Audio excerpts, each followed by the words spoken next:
Kita berdoa. Damai sejahtera Allah yang melampaui segala akal, itulah yang memelihara hati dan pikiranmu dalam Kristus Yesus Tuhan kita. Amin. Bapak Ibu jemaat yang dikasihi Tuhan, firman Tuhan yang menjadi nas khotbah bagi kita pada minggu saat ini yaitu tertulis dalam 1 Raja-Raja pasal 19 ayat 15 sampai dengan ayat yang ke-21. 1 Raja-Raja pasal 19 ayat 15 sampai dengan ayat yang ke-21. Saya akan membacakan untuk kita semua. Firman Tuhan kepadanya, "Pergilah, kembalilah ke jalanmu melalui padang gurun ke Damsyik, dan setelah engkau sampai, engkau harus mengurapi Hazael menjadi raja atas Aram, juga Yehu, cucu Nimsi, haruslah kau urapi menjadi raja atas Israel, dan Elisa bin Safat dari Abel Mehola harus kau urapi menjadi nabi menggantikan engkau. Maka siapa yang terluput dari pedang Hazael akan dibunuh oleh Yehu, dan siapa yang terluput dari pedang Yehu akan dibunuh oleh Elisa. Tetapi aku akan meninggalkan 7.000 orang di Israel, yakni semua orang yang tidak sujud menyembah Baal dan yang mulutnya tidak mencium dia." Setelah Elia pergi dari sana, ia bertemu dengan Elisa bin Safat yang sedang membajak dengan 12 pasang lembu, sedang ia sendiri mengemudikan yang ke-12. Ketika Elia lalu dari dekatnya, ia melemparkan jubahnya kepadanya. Lalu Elisa meninggalkan lembu itu dan berlari mengikuti Elia. Katanya, "Biarkanlah aku mencium ayahku dan ibuku dahulu, lalu aku akan mengikuti engkau." Jawabnya kepadanya, "Baiklah, dahulu, dan ingatlah apa yang telah kuperbuat kepadamu."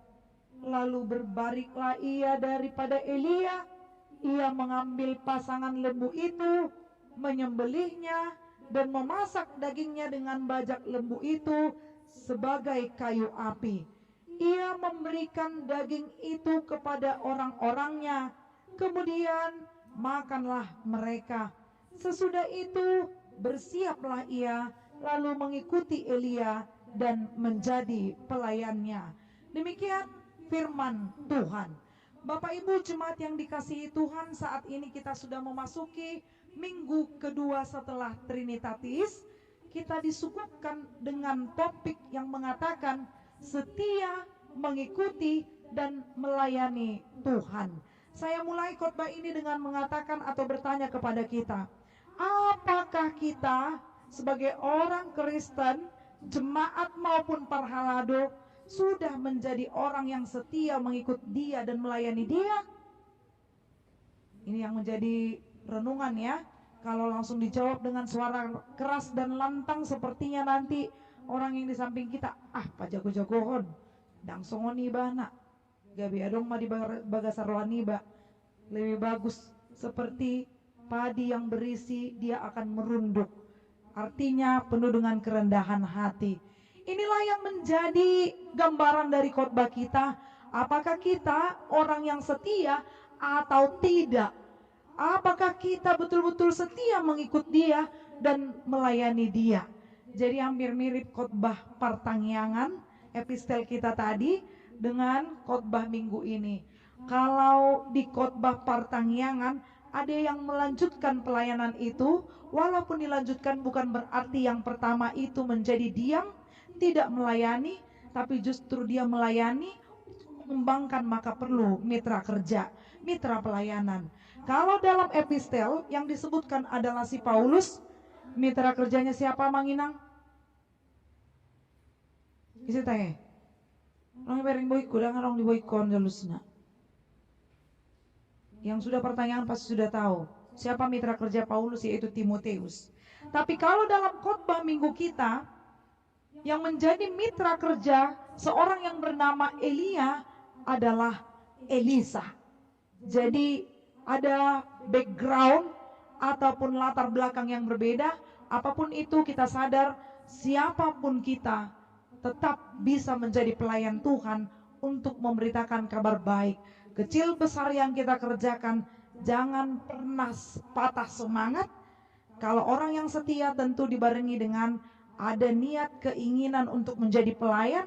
Yang kedua, tidak membeda-bedakan pekerjaan apapun itu, karena orang yang membersihkan gereja juga itu lebih berharga sebagai pelayan Tuhan. Jangan-jangan seperti saya ini atau Sintua atau yang melayani di depan ini juga belum pernah menyapu gereja ini. Jangan-jangan ya kan, siapa tahu. Artinya kita semua harus melihat bagaimana pelayanan yang sekecil apapun itu, orang akan dipakai Tuhan untuk melayani di gerejanya. Jemaat yang dikasihi Tuhan, kalau dimulai tadi dengan setia mengikut dan melayani Tuhan, tentu ada yang mau kita perhatikan dalam nas ini. Kalau nas ini dalam Bible jelas sekali dia langsung terbagi dua judul. Di dalam nas ini tidak begitu jelas langsung dibagi dua judul, karena ada mulai dari ayat 9 yang menjadi penggalannya sampai dengan ayat ke-18. Kemudian itulah bagian pertama. Bagian keduanya adalah ayat 19 sampai ayat yang ke-21. Kalau nas firman Tuhan kita ini ayat 15 sampai ayat yang ke-18 itu adalah tentang apa yang terjadi dengan percakapan Allah dengan Elia. Bukan Elisa ya, masih yang pertama, Elia. Kemudian hasil percakapan itu akan dilihat lagi kembali dalam ayat 19 sampai dengan ayat 21 tentang kelanjutan pelayanan dari Elia. Siapa yang melanjutkannya, yaitu Elisa, seperti yang kita jawab tadi. Untuk itu, apa yang terjadi pada diri Elia?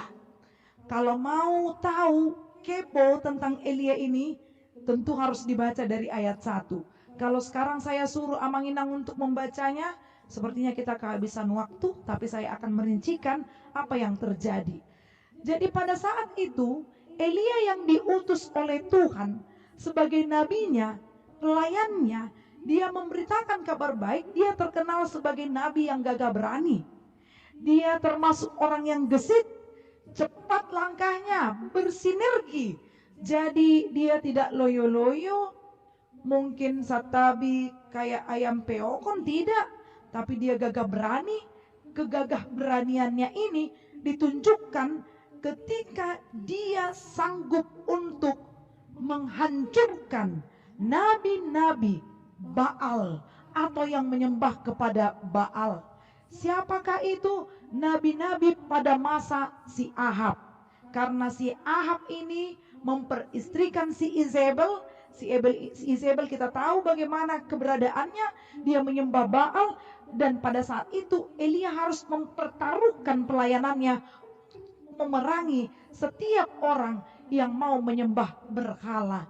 Sampai-sampai dalam nas ini ada kegeraman hati Izebel ataupun Ahab ketika sanggup Elia mengalahkan nabi-nabi itu. Apa katanya? Boleh diperhatikan Alkitabnya, 1 Raja-Raja 19 ayat 2. Jadi ada kegeraman dari Izebel, dia suruhan untuk mengatakan kepada Elia. Apa katanya Manginang? Sama-sama kita baca. Beginilah kiranya para Allah menghukum aku, bahkan lebih lagi daripada itu, jika besok kira-kira pada waktu ini aku tidak membuat nyawamu sama seperti nyawa salah seorang dari mereka itu. Jadi maksudnya di situ si Izebel dengan kegeramannya ingin merencanakan dan bahkan ingin membunuh si Elia dalam tugas pelayanannya. Secara otomatis, kalau saya juga diperhadapkan dengan itu, saya juga akan getar-getir. Saya juga akan ketakutan. Satabidihita olomara hirana somadegil lantai beiba. Karena saking ketakutannya, nyawa taruhannya di dalam pelayanan Amanginang. Ini tidak gampang. Karena mungkin kita lihat medan pelayanan AKBP itu hanya Gunung Tua. Tapi banyak ternyata para pelayan yang betul-betul berjuang untuk gerejanya, yang orang lain mungkin tidak membuka mata untuk setiap hambatan dan tantangan. Jadi Elia ini masih manusia, dalam arti dia pernah mengalami yang namanya burnout. Tulisannya BURNOUT. Apakah itu burnout ini? Burnout ini adalah sejenis kelelahan fisik dan mental yang membuat dia kehilangan semangat di tengah pekerjaannya, dan juga tidak ada lagi istilah untuk semangat mengalahkan kelelahan.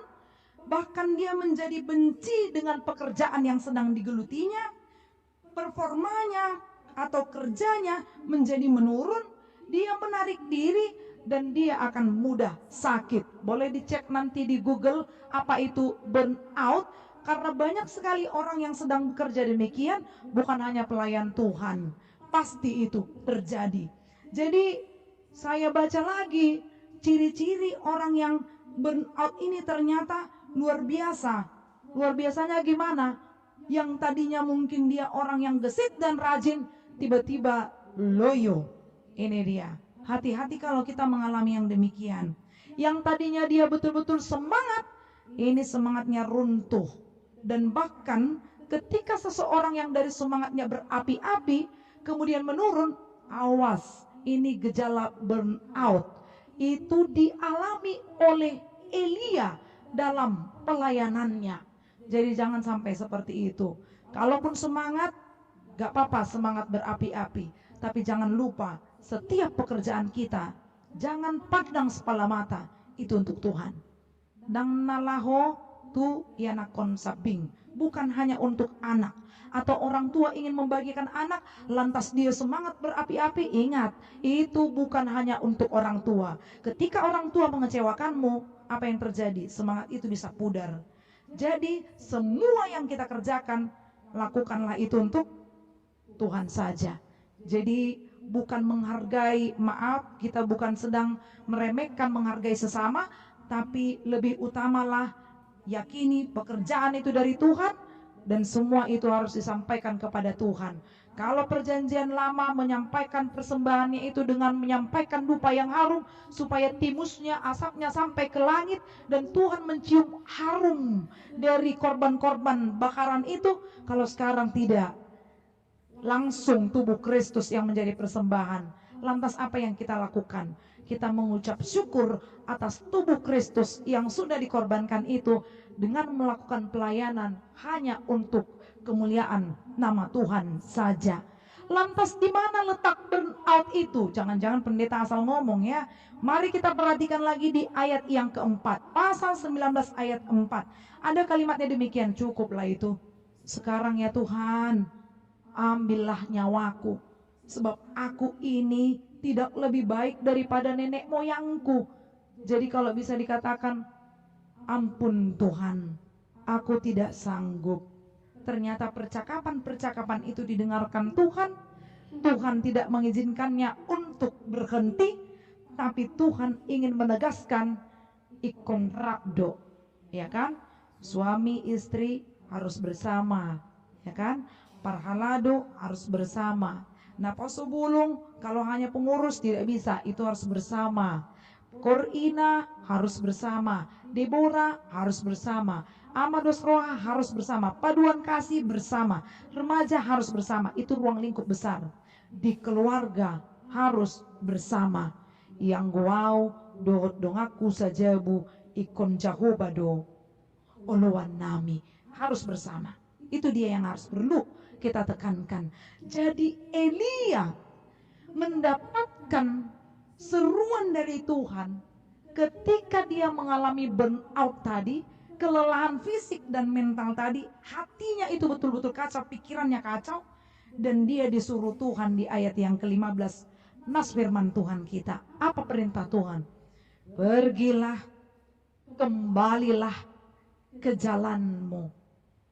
Ada film yang baru-baru tenar ya, sayangnya tidak ada bioskop di tempat kita ini. Kalau nggak salah judulnya itu Jalan Pulang atau apa ya. yang pastinya banyak orang yang tak tahu lagi jalan pulang, ya kan? Tidak tahu jalan pulang dalam arti kalau lelah kembali kepada Tuhanmu, kalau bersuka cita kembali lagi kepada Tuhanmu. Dia tidak pernah tutup mata atau tidur untuk melihat kelelahan kita di dalam segenap aktivitas kita. Kemudian dilakukan lagi, lanjutkan lagi percakapan itu melalui padang gurun ke Damsyik. Setelah engkau sampai, engkau harus mengurapi Hazael menjadi raja atas Aram. Jadi ada 3 perintah Tuhan. Yang pertama, dia harus mengurapi Hazael menjadi raja. Yang kemudian yang kedua, itu ayat 16, mengurapi Yehu anak cucu dari Nimsi. Kemudian yang ketiga, dia harus mengurapi Elisa. Kita ulangi ya Manginang, siapa yang diurapi oleh Elia atas suruhan Tuhan? Yang pertama itu adalah Hazael sebagai raja Israel. Yang kedua itu adalah Yehu cucunya si Nimsi. Kemudian yang ketiga adalah Elisa yang adalah sebagai nabi. Kemudian ada lagi perjanjiannya, ada jaminan yang diberikan Tuhan di ayat yang ke-17. Ini tidak perlu dilakukan sampai sekarang karena itu sesuai zamannya. Apa katanya? Maka siapa yang terluput dari pedang Hazael, ayat 17 itu ya, akan dibunuh oleh Yehu. Dan siapa yang terluput dari pedang Yehu akan dibunuh oleh siapa Manginang? Si Elisa. Ini kejam sekali sebenarnya. Sekali memerangi harus memerangi, jangan tanggung-tanggung. Hambatan itu selalu ada. Hambatan itu bisa melalui kerikil-kerikil. Kalau kerikil masih bisa diatasi. Duri semakin sakit. Kemudian kalau ada lubang, waduh, semakin sakit lagi nih kalau berkendaraan.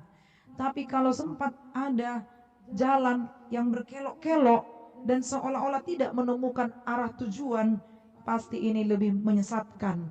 Kalau ada api di depan kita, seperti itulah gambaran hambatan. Apakah kita mundur? Tidak. Tunggu apinya sampai betul-betul habis, dihantam air atau sejenisnya, supaya semuanya reda dan kembali lagi normal, pulih, karena kita mendapatkan pemulihan, restorasi. Itu yang diharapkan Tuhan, atau pembaharuan itu yang diharapkan Tuhan terjadi untuk diri setiap para pelayannya. Kemudian lagi ada sesuatu yang unik di ayat yang ke-18. Aku akan meninggalkan 7.000 orang di Israel. Artinya apa? Ada orang yang akan dipimpin oleh raja dan nabi. Jadi ini harus berdampingan Manginang. Kalau hanya pengurus gereja, pengurus masjid, pengurus vihara, dan ibadah tempat ibadah lainnya yang mau menegakkan kebenaran keadilan, itu nggak cukup. Tapi harus bersama pemimpin negara, pemimpin daerah, kota, provinsi, di mana kita berada. Dan bahkan di setiap pekerjaan kita, kita dipanggil Tuhan untuk bersama-sama melayani sesuai dengan bidangnya. Karena saya mendengarkan bapak saya berbicara, 3 itu saya Amanginang. Tapi ini hanya lelucon saja ya. Nanti kalau udah besar dek, ini nama tong tu itu nibon. Oh, kalau na itu nih betul, gua hampir mirip Boy, Roy, Joy. Ini mah gua nih toku. Murah kan? Walau gua kunasing, ala perjulira. Jalan wala salah kuburu. Jadi didokom masongonon. Nanti kau boy, nanti harus bisa jadi polisi ya nak. Atar nosongoni. Jadi aku pak, ina si nomor tulung saya, si Roy. Aku mau dokon, dokon bapak mak. Oh, kalau kau jadi tentara lah, ina matong. Jadi aku pak, ina nasa danay mo saya ala jono si nomor tulung tu si nomor opak dohami, ausyak kangan. Roma bapawon ala margege toridokon. Kalau udah polisi sama tentara nomor 2 dan nomor 3, berarti kalau pencaknya siapa lagi pencaknya mau ditangkap, torin nama. Artinya Manginang itu hanya lelucon saja. Apapun pekerjaan, tetap utamakan apa yang diminta Tuhan, bukan apa yang diminta manusia. Maaf, itu hanya target kerja. Kalau takut sama manusia, maafnya pekerjaan kita tidak akan bisa sesempurna apa yang kita minta dan Tuhan minta. Tapi kalau takut sama Tuhan, Maaf, Amang Inang tidak tahu apa yang kami kerjakan di rumah. Maaf, Amang Inang tidak tahu bagaimana hubungan keluarga Banjarnahor dan Boru Sinurat, pendeta Boru Sinurat. Tapi yang pastinya Tuhan tahu. Kan Idunwai, saya bisa berkoar-koar sekarang ini. Tapi kalau sempat terganggu kerukunan di rumah, pasti Amang Banjarnahor langsung bilang kolak kata doho. Di Jawa Budang diulak kok. Di keluarga Banjarnahor, di keluarga Sinurat pasti ninna. Artinya harus betul-betul mempersembahkan untuk Tuhan saja. Takutlah kepada Dia. Jadi itu juga bisa kita baca di Mazmur ya. Kalau nggak salah saya Mazmur 118 ayat 8 kalau nggak salah. Nanti dibaca di rumah. Jadi kemudian dilanjutkan lagi. Apa yang disuruh Tuhan? Disuruh Tuhan pergi ke tempat itu. Elia pergi dari sana katanya ayat 19. Dia langsung bertemu Elisa. Ini sama seperti Sintua mau manopot ruasnya siapa yang mau jadi calon Sintua. Apakah langsung diiyakan? Jarang, kecuali kalau janji imannya. Mungkin dia bernazar, Tuhan kalau Engkau sembuhkan aku dari sakit penyakitku, aku mau jadi pelayanmu, bahkan membersihkan gereja ini pun jadilah. Boleh? Boleh saja. Tapi pada umumnya yang kalau langsung tiba-tiba kita datang ke rumah jemaat dan dipilih menjadi calon Sintua, pasti tidak langsung mengatakan ya. Itu sangat sulit Amang Inang. Beda dodo tami padita. Kan didonoain. Sangat-sangat sulit. Harus betul-betul mempertanggungjawabkan seumur hidup untuk menjadi pelayan Tuhan. Ini bukan main-main. Jadi pelayanan itu bukan sampai pensiun, tapi sampai seumur hidup. Kan itu. Jadi Elisa ini bisa jadi gambaran teladan untuk setiap orang. Karena apa? Karena ada background yang berbeda dengan Elia. Elia ini backgroundnya, latar belakangnya penuh dengan kesederhanaan. Tapi Elisa ini orang kaya. Dari mana kita lihat? Kita lihat saja. Dia sedang membajak 12 pasang lembu. Itu punyanya sendiri. Kalau dia bisa membajak 12 pasang lembu, artinya tanah ada. Kalau tanah ada, berarti namora deh. Makanya ada istilah di kampung, orang kayanya itu. Kenapa orang kaya? Iya Tuan Takur katanya. Mungkin kita sudah tahu bahasa itu. Jadi kira-kira demikian latar belakang Elisa. Jadi dia termasuk background yang kaya. Kita mau melihat perbedaan Elia dan Elisa. Tapi Tuhan tidak memandang itu, siapapun bisa diutus dan dipanggil oleh Tuhan. Kemudian sama seperti untuk melanjutkan pelayanan Amang Inang. Kemudian Elia mendekati si Elisa. Apa yang dilakukan di ayat 19? Ia melemparkan jubahnya katanya kepadanya. Ini punya pengertian untuk pada saat itu. Kalau dikatakan dilemparkan jubahnya berarti otoritasnya diberikan kepada si Elisa. Jadi dia tidak menganggap kawan kerjanya itu rival atau orang yang saingan untuk dia, tidak. Tapi semuanya mitra. Samanya itu. Kalau di AKBP distrik sesama distrik ada preses, ini harus saling membangun.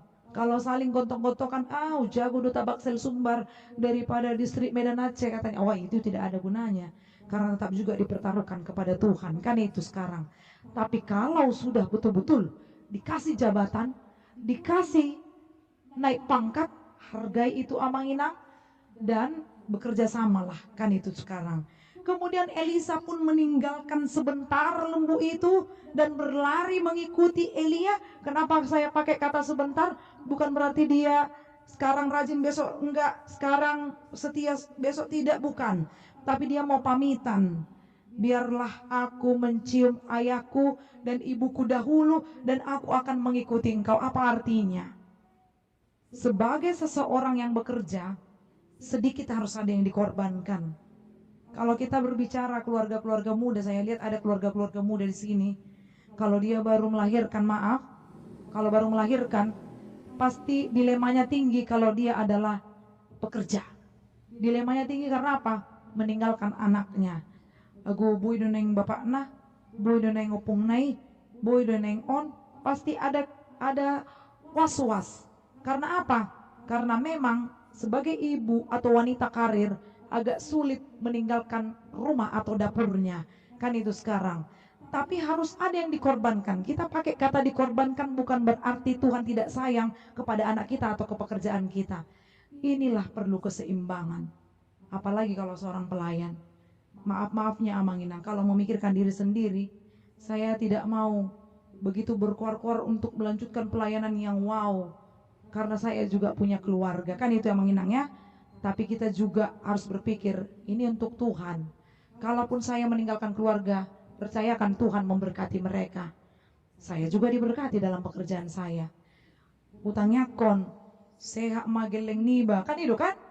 Utangnya kon detong, mololau piau tu sat Tuhan, dau piau sien gelekku, dau penau sien natoras namar sait nuaing. Contoh nah, ayo lu do natoras ni barak do tiba, alay-alay marsait tu rumah sakit, anak nanasing majaga, tok nerang pos roha olu songoni, apalagi songo buru.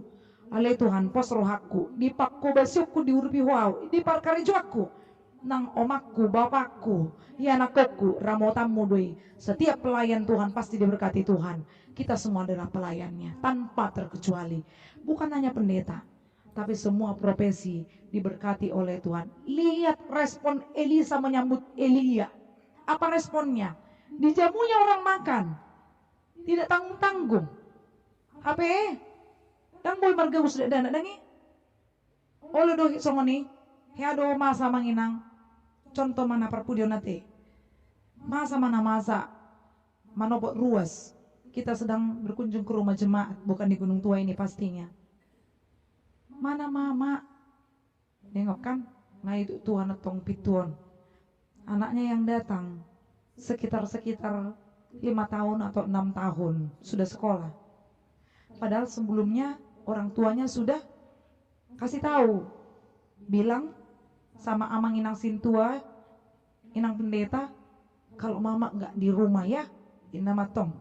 Dibawa to haro ni padita do situa ro tu jabu, na diri pun nalaho mangido pilih tahun. Kan di dunuaing, apa belum ditutuhi, mana mama, bapak, ina parala doon. Ama ina dana na 5 tahun, 6 tahun. Kata mama tadi dia nggak di rumah, ina masongoni. Jadi anak-anak tidak bisa berbohongnya. Kita tahu, kita sadar, sepolos apapun orang tua mau mengajarkan anak atau sebijaksana apapun, anak itu tidak bisa bohong, apalagi yang masih usia dini di sekolah. Nggak ada mama, katanya tadi pergi. Nah, kok katanya? Iya di belakangnya mama, ini musik kan? Jadi dalam gaul rematong, artinya tetaplah sambut siapapun yang datang dengan sukacita sambut. Karena berkat-berkat Tuhan itu akan mengalir di rumah kita. Apalagi kalau yang datang itu adalah para halado, kan itu. Jangan langsung negative thinking. Pasti Tuhan berkenan mengutus setiap pelayannya untuk mendoakan Amang Inang dan rumah kita masing-masing. Setialah dalam pelayanan. Kalau untuk yang terakhir ini saya mau mengatakan untuk Napo Sebulung, jangan hanya karena sedikit tergiur dengan duniawi untuk menghalalkan dapat naik pangkat atau pekerjaan ataupun jodoh, imannya dijual. Jangan, itu bukan orang yang setia. Kalau ini enteng bagi kalian, pada hakikatnya banyak orang yang terjun bebas untuk meninggalkan Tuhannya. Jadi tetaplah setia menjadi pengikut Kristus, ikut dikau saja Tuhan, atau dalam bahasa Inggris ada lagunya, I have decided to follow Jesus. Mengikuti Yesus, keputusanku kuta ingkar. Dalam bahasa Batak, aridokon, hibul rohaku di Tuhan Yesus, diongoluku Tuhan Yesus kan, sudi ngolukku ninna. Jadi semua harus menyampaikannya untuk Tuhan. Amin, kita berdoa.